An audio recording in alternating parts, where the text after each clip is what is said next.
বন্ধুরা, এই মুহূর্তে আমি আছি ঝিনাইদহ জেলার নলডাঙ্গায়। এখানে আমরা বেশ কিছু মন্দির দেখতে পাচ্ছি।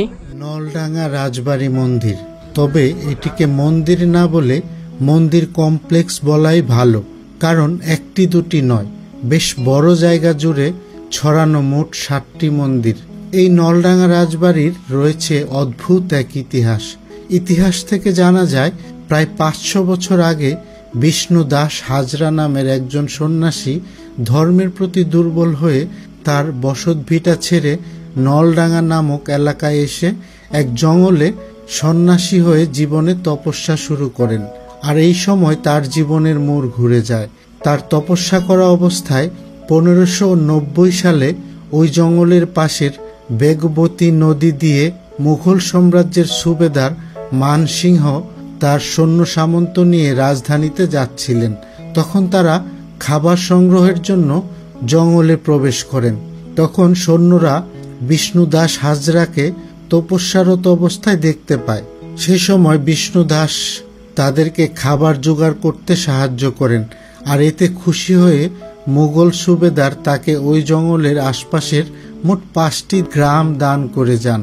আর এই থেকেই তার জমিদারি শুরু হয় হাজরা জমিদারি, যা পরিচিত ছিল হাজরাটি জমিদারি নামে। তার মৃত্যুর পর তার দত্তক পুত্র শ্রীমন্ত রণবীর দেবরায় জমিদার হন। রণবীর নলডাঙ্গা রাজ ট্রেড প্রতিষ্ঠা করেন। পরবর্তী 7 পুরুষ প্রায় 300 বছর নলডাঙ্গা রাজবংশ পরিচালনা করেন।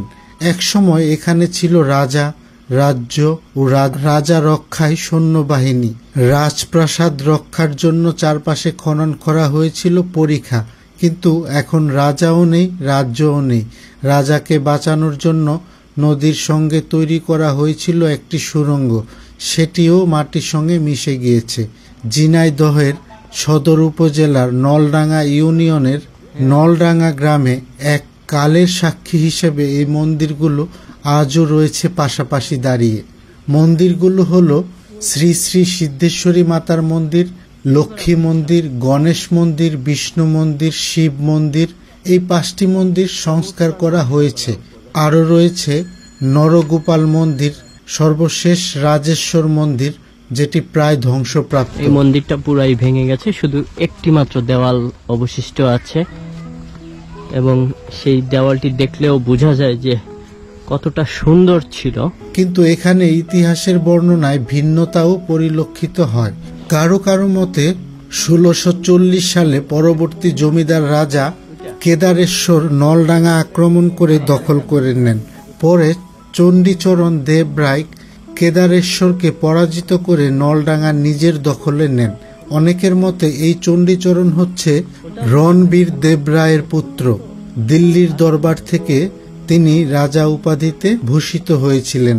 চণ্ডীচরণের মৃত্যুর পর তার পুত্র ইন্দ্রনারায়ণ দেবরায় রাজা হন। তিনি আনুমানিক 1656 সালে প্রথম ইন্দ্রেশ্বরী মন্দির প্রতিষ্ঠা করেন, যা পরবর্তীতে শ্রী শ্রী সিদ্ধেশ্বরী মাতার মন্দির নামে পরিচিতি পায়। পরবর্তীতে তার বংশধররা ধীরে ধীরে অন্যান্য মন্দিরগুলো স্থাপন করেন। 1870 সালে তৎকালীন রাজা ইন্দ্রভূষণ নিঃসন্তান অবস্থায় যক্ষা রোগে মারা যান। তার দত্তক পুত্র প্রথম ভূষণ দেবরায় রাজ্যের দায়িত্বভার গ্রহণ করেন। তিনি মূলত ইট, চুন ও সুরকির মাধ্যমে মন্দিরগুলো স্থায়ী স্থাপনা করেন। দেশভাগের পর জমিদারি প্রথার উচ্ছেদ হলে নলডাঙ্গা রাজবংশ লোপ পায়। রাজবাড়ি ও মন্দিরগুলো ধীরে ধীরে ধ্বংসের দ্বারপ্রান্তে পৌঁছে যায়। রাজা ইন্দ্রভূষণ গুঞ্জনগরে রাজবাড়ি নির্মাণ করেছিলেন। প্রথম ভূষণ সেটি সংস্কার করেছিলেন। বর্তমানে এই রাজবাড়ির কোনো স্থাপনার অস্তিত্ব নাই। তবে বাংলাদেশ প্রত্নতত্ত্ব অধিদপ্তর কর্তৃক মন্দিরের সংস্কার কাজ চলমান রয়েছে। ঝিনাইদহ সদর থেকে প্রায় 15 কিলোমিটার দক্ষিণে ও কালীগঞ্জ উপজেলার শহর থেকে 5 কিলোমিটার উত্তরে এই প্রাচীন রাজবাড়ির অবস্থান। প্রতিদিন দেশ বিদেশ থেকে রাজবাড়ি দেখতে আসেন পর্যটকরা। স্থানীয়দের ভাষায় এটি নলডাঙ্গা মঠ বা নলডাঙ্গা বাড়ি নামে পরিচিত। পাকিস্তান আমলেই এই রাজবাড়ি কালের গর্ভে বিলীন হলেও বেগবতী নদীর ধারে বহুকাল ধরে মাথা উঁচু করে দাঁড়িয়ে আছে সুদৃশ্য 7 মন্দির।